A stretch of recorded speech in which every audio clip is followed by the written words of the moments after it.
Good morning. We're going to spend some time today with Mary, the mother of a revolutionary. There are less than 10 references in the Gospels about Mary, mother of Jesus. Like a modern novel, we have to look at the 4 different perspectives on Mary as we go through the Gospels. We also have the problem of broken timelines. We aren't certain when events happened. We also have a great deal of magic realism and mystery. Most of us are pretty happy just focusing on the joyous part of Mary's story. We skip over the confusing conception, the delicacy of negotiations with Joseph, a miserable labor on the donkey, to arrive at the payoff scene, the Nativity.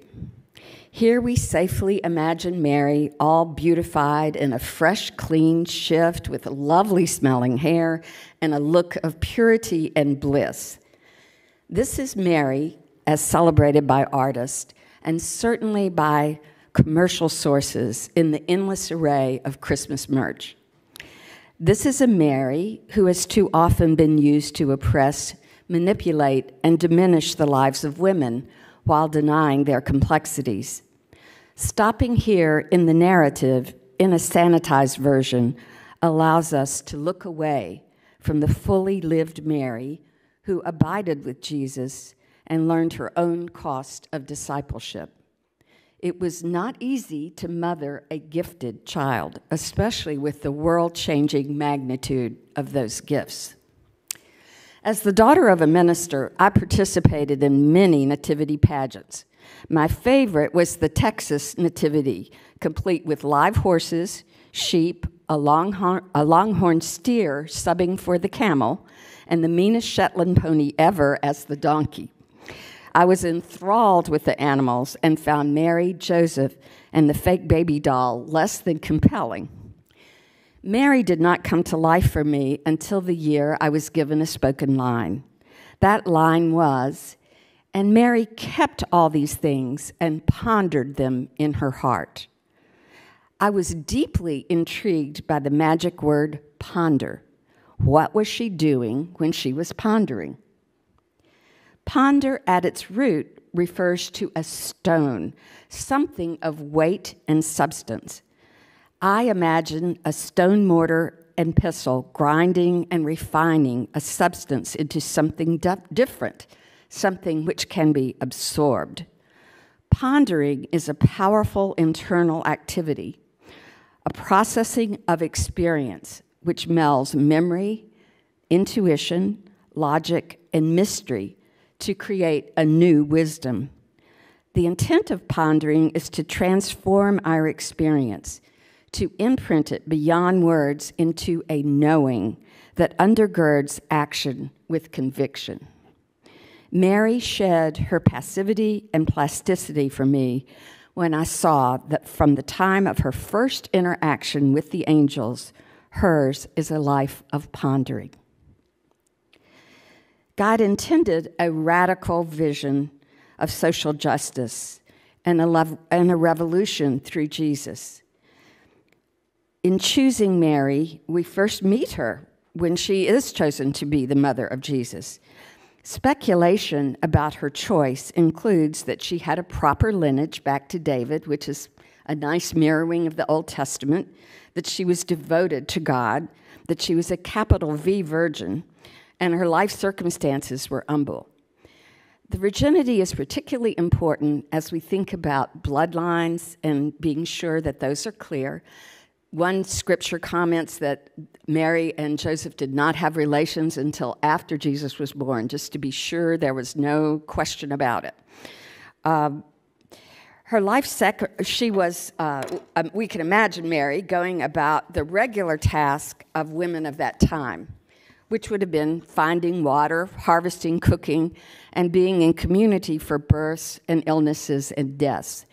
There really was not an adolescence. So although we view Mary as a young woman when we picture 12 and 13-year-old girls, in her time, she was ready to be bargained. Once you were able to have children, you were ready to be bargained. So her family had betrothed her to Joseph, and that was actually a pretty good catch for her. Joseph was carried the lineage of David and would make a desirable and loyal companion. When approached by the angel, Mary ponders the angel's greeting. This is the first time we're introduced to Mary pondering. Close reading of the narrative shows Mary thoughtfully consenting to the mysterious and momentous pregnancy, not impulsively responding. Mary was accepting a deep risk that Joseph might reject her, or at worst, denounce her, which at that time could lead to being shunned from your community. It could lead to being stoned to death. So this was a real leap of faith which Mary took. Today, we might well admit Mary for psychiatric care until she overcomes her denial about having sex and acknowledges an earthly father.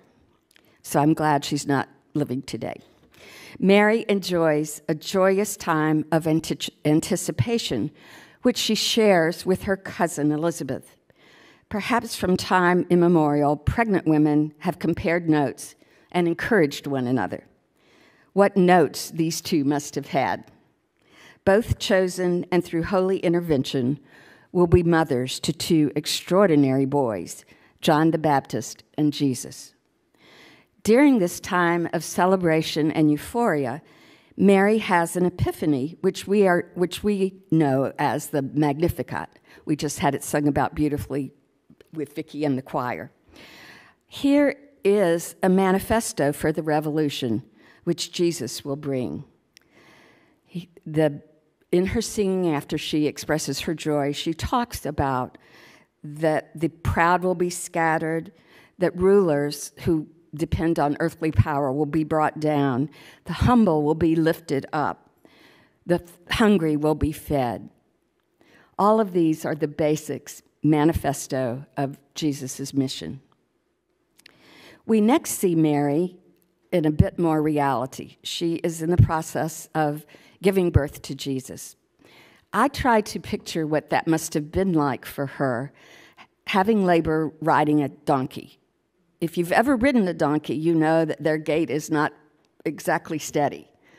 And I can only imagine. I had a hard enough time just getting in a car that drove pretty smooth. So I have a great deal of empathy for her at this point. She finally gets there to have this baby, and of course there is no place, and so she is brought to, it may be a stable, it may be a cave, there are various understandings of that. But what we know is it was not the birthing room here in our private hospitals.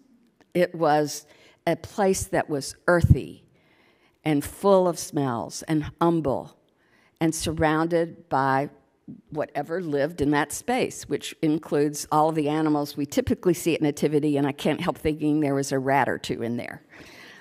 It was not a place where you think about wanting to have a baby. Through her faith and through we don't know whose help, Mary had this baby. So when I picture her, I don't picture the cleaned up Mary. I picture Mary with her hair still damp and sweaty, and there'd be a big piece right here. And I picture her shift would not be clean. It would have body fluids and blood and all of the things that accompany a birth. I imagine they would have done the best they could to provide some hygiene as they knew it, but this would be the beginning of our introduction of the significance of Jesus coming to a lowly birth. God did not choose a princess who might have had a Greek or Egyptian physician and stuff to help with the pain and all of that. He chose this young woman. So we see this and we celebrate it. This is an earthly birth so that Jesus can be seen as fully human. The baby is the focus. It's simple and it's humble. And sometimes what we have done to it is take away the focus on the baby in our attempts to make it prettier. The next time we see Mary, we don't know what happens after that for a while, But 8 days later, we do know that Jesus was brought to the temple for circumcision, which would have been the Hebrew custom. Everybody was joyful. I guess things went well. And then we suddenly have the appearance of Simeon, who was an older man who had prayed his whole life to see the Savior. He saw Jesus, acknowledged that that's who it was, and then I think gave us a very, very, very profound insight into what Mary's life was going to be like. He says to her, this is a person who's going to really provoke a lot of stuff. Now, I'm translating. The quality and challenge of his ministry is going to be upsetting. It's going to upset powerful people. But finally, he looks at her with this very hard truth and says, a sword will pierce your soul too. The way that I understand that is the particular pain for a mother whose child is doing what they were born or called to do. We are all very familiar with the suffering of mothers whose children are struggling with addiction or all kinds of problems. We rarely hear conversation about what it's like for the mothers of first responders and other brave people who, in living out their life, put themselves in danger. It's a paradoxical kind of suffering for the mother. It's mixed with pride and admiration and awe for what their child is accomplishing, for the importance of their work. And there is a great witness to the child's dedication and drive and sacrifice. There's always, though, questions about how do you comfort someone like this? How do you help them establish how much is enough? This was true in Mary's relationship to Jesus. She was always wondering about how he was doing. Was he being asked too much? What's going on?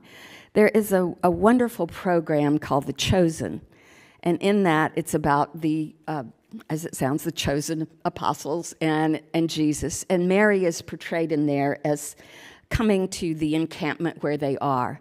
This is a particular day where Jesus has been healing people all day long.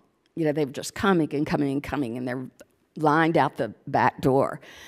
And at the end of it, the disciples are all sitting right in a circle of campfire, and they're having one of their typical sort of disciple discussions, where who's the best and who's the greatest and who loves Jesus most and all these kind of things that are sort of, not so really consequential.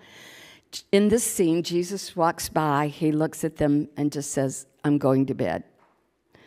You can tell that he's exhausted down to his soul from what he has been doing. Mary gently gets up from the campfire and goes over in the scene and washes Jesus' feet and washes his face. And then he falls back on the pallet and she covers him up. And it's the comfort of saying, rest. Rest.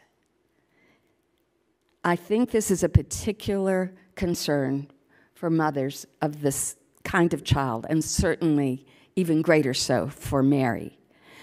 Modern examples of this are talked about in a wonderful book, Three Mothers, which is about the mothers of Martin Luther King, Malcolm X, and James Baldwin. It is by Anna Talls. You see the same sort of questioning, the same blend of a particular kind of suffering that is like a sword to the soul. Our next meeting with Mary is in the exile to Egypt. This is sort of a brief little story, and sometimes it's not even mentioned, but I think it's important as maybe the first big reality check about how it was going to be. They had to go to Egypt because Herod was going to kill all these babies that were 2. So here we go, packing up one more time. I like to think of this as Mary having to be a refugee with all of the things that meant, and giving up her home and, packing with this, again, think about traveling with a toddler, and, we're going over very difficult terrain. We don't know what's going to be there. So this, again, is another facet of Mary that we see, which is one of courage and flexibility that she had to have, but also that foreshadowing, that knowing that her son's life is in danger as he does this very difficult and challenging mission. Our next view of Mary is in the temple. Now, I call this Jesus Gets Lost at Target. As you know, we have all of you had the experience of, your child was right there and then they're gone and, it's either a big mall or it's something. Anybody had that experience? Yes, okay. And your heart just sinks and your pulse is pounding and you're just sure they've been kidnapped or something awful and you're running around. Well, I think this was something sort of similar. It had been a big celebration. Some people are kind of critical of Mary and Joseph because apparently it took them a day to realize they didn't have Jesus with them. But in their defense, it was a big crowd, and I think some people Mary thought Jesus was with Joseph, and, I don't know what Joseph thought, but anyway, they lost him. So now they're panicked, and they're running around, they're trying to find him. When they do, of course, it's in the temple, and Jesus is talking with the scribes and the Pharisees, and we have that foreshadowing of the relationship with them. At this point, it feels like, as best I can tell, that mostly the scribes and Pharisees were kind of, excited about Jesus. Oh, look, it's going to be another good rabbi. Some young person's going to actually be a rabbi. We're excited about this. But you have to wonder if some of them were not already feeling threatened by the clarity and insight that he offered in his answers at 12 years old.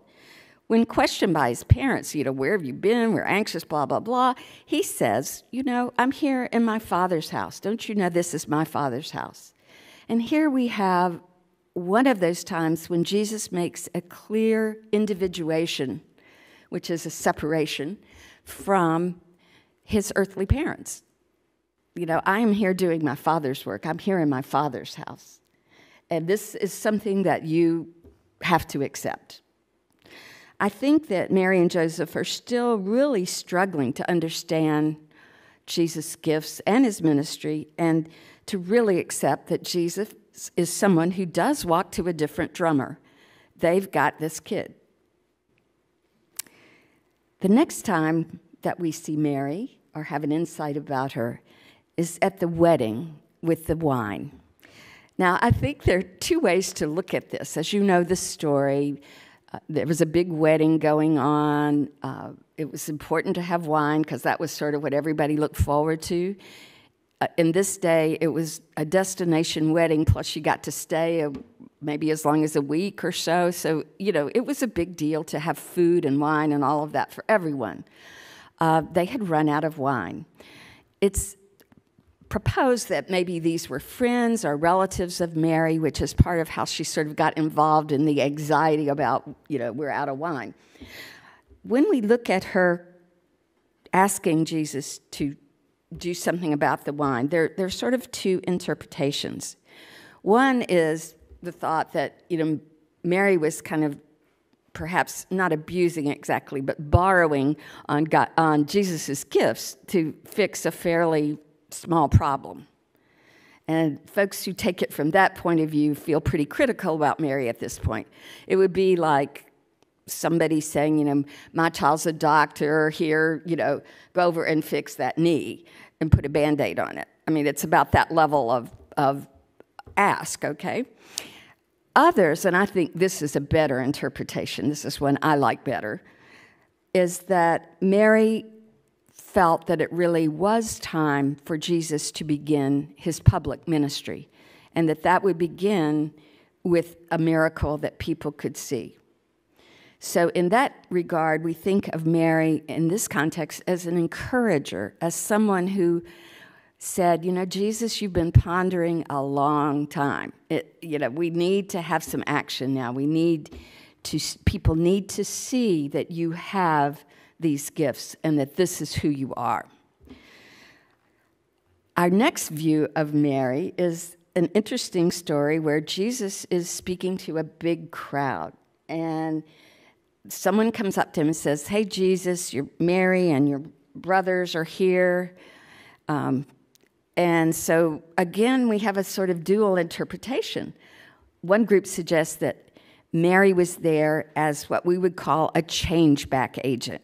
Now, in therapy, change-back is when a change is introduced and somebody gives you all the reasons why that isn't going to work. Now, I have a confession. I've sat through many committee meetings just counting how many changebacks to the idea, and that keeps me kind of amused. So someone will say, "Oh, I think we need flowers, on the altar," and somebody will say, "We've never had flowers on the altar before. I don't like flowers. Flowers, smell bad," on and on. Those are the people that are saying this, let's keep it the way it is, right? So one possibility of interpreting Mary coming is that she and the brothers have come to say, "Jesus, you are really sticking your neck out, and it's dangerous, and we're worried, and we need you to not say such inflammatory things, and it might be good if you sort of were nice to the Pharisees and the scribes, and, this gang of people that you're hanging out with, we don't know. It's sort of a strange group of guys." So that's one interpretation. The other interpretation is that this is a possibility for Jesus to again clarify who his family is. In response to the request, Jesus says, "My family is the people who believe in me. My family is anybody here in this room that is following my word." All right? So what is he saying again? My earthly family is important, but what is more important than blood is the community of believers. And so, again, we have this individuation from the earthly family. And I think both those are sort of interesting things to think about. Which could it have been? We don't know. Did Mary lose sight, perhaps, of her own faith at that moment? Was her fear for her son greater than her faith that his mission must be accomplished? And I'm sure for mothers that are with these folks, and especially Mary with Jesus, there are many moments of doubt about what in the world is this costing you to do? Why do you continue doing this? Can't you see that you're setting yourself up either for failure or discrimination or just going to be killed? So this, I think, is a very human moment for Mary. Our final view of Mary is the most difficult.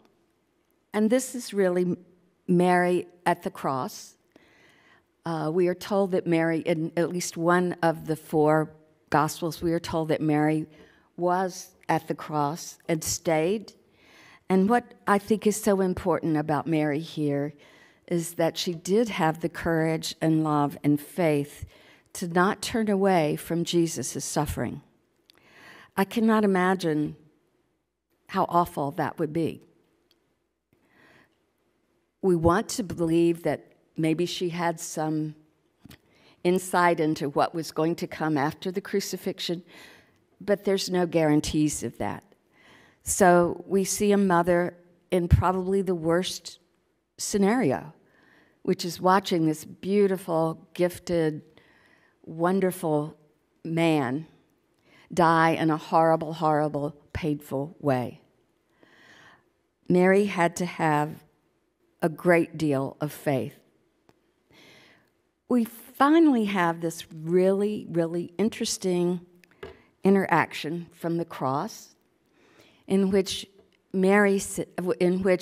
Jesus says, "Woman, I am no longer your son. John is your son now. And John, Mary is your mother." Now, John Burns, in his wonderful book, Modeling Mary, talks about this as the ultimate sort of individuation of earthly family and heavenly family. He says it better than I'm saying it. The point being that Jesus said, in some ways in this, "I'm calling you woman instead of Mary.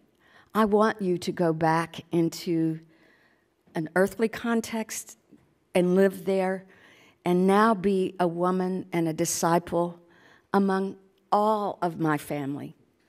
I am now going to my Father in heaven. I am not any longer part of this earthly family. And that would have been a very powerful message. We don't really know after this what happens to Mary. There's a lot of Marys in the rest of the New Testament, and sometimes it's hard to figure out which Mary we're talking about.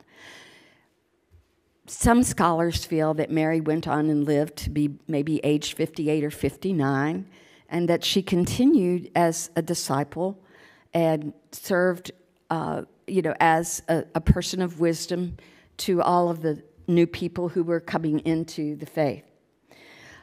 We are really left with her, though, at the foot of the cross, grieving the loss of this son. So in so many ways, Simeon's observation had come true. And the ultimate cost of her discipleship was losing this child that she loved. I had a great experience spending time with Mary and trying to figure out something about her. She came to me as a much fuller woman than the sweet young thing that she's portrayed by Hallmark and everyone else. We don't have action figures and scenes for the crucifixion. I was realizing that this morning. I've never gone into anyone's home and there were little crosses and little figurines of Roman soldiers and so on. We don't like that part of the story. We much more enjoy seeing the baby in the manger. However, when you really think about it, the greatest hope is offered at the cross, not at the birth. So it's interesting what we choose to celebrate. I would ask that you spend some time thinking about Mary, what she might mean in your life. Mary kept all these things that happened and pondered them in her heart. And may you also ponder.